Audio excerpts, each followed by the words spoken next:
এখানে কিন্তু শুরু হয়ে গেল কেক কেটে আশীর্বাদের পর্ব। আশীর্বাদ করা তো শেষই হচ্ছিল না।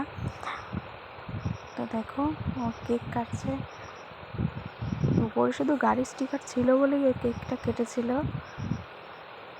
টুপি বারবার পড়ে যাচ্ছে, ও টুপিটা বারবার তুলছিল। ও কেক খাবে না বলে কান্নাই করে দিল শেষমেশ। সবাই হ্যাপি বার্থডে টু ইউ বলে চিৎকার করছিল।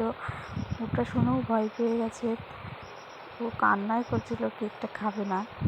তারপরে আমি চলে গেলাম ওকে একটু পায়েস খাওয়াতে, আশীর্বাদ করে নিলাম ছেলেকে। আমাকে দিয়ে শুরু হয়েছে পায়েস খাওয়ানো।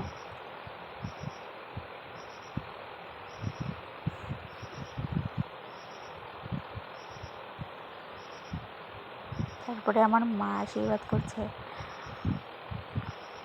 তোমরা তো এর আগে ভিডিওতে দেখেছোই, মা বাবা রান্নার ওখানে ছিল, সেই জন্য সাজুগুজুটাও করতে পারেনি।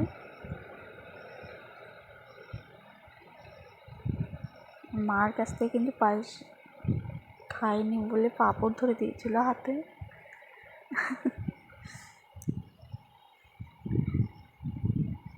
তারপরে এলো মাসির পর্ব। এটা আমার একটা দিদি, ও কিন্তু আশীর্বাদ করে নিল। তারপরে দিচ্ছে বৌদি, এই যে দেখো। তারপরে ওর একটা দিদুন,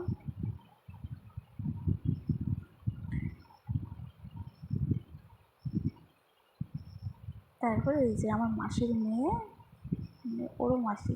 তারপরে এটা আমার ছোটো ভাই, ও একটা ব্যাট বল এনে বলছে ভাঙার জন্য, আমিও খেলনা এনেছি, এটা একটা বাস্তা হয়। তারপরে আর একটা মাসি,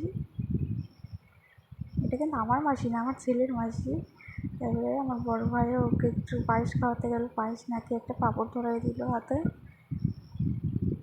আর আমার ঠাম্মা ওকে আশীর্বাদ করছে। তারপরে এটা আর একটা ঠাম্মা, মানে ওর কর্ম হবে। তারপরে শেষ পর্ব আমার বাবাকে দিয়ে শেষ করলাম। আমার বাবার আশীর্বাদ করা জাস্ট একবার দেখো। আমার বাবা কিন্তু আমার ছেলেকে খুব ভালোবাসে। আমার মা আর বাবা প্রচণ্ড ভালোবাসে আমার ছেলেকে, চোখে হারায়।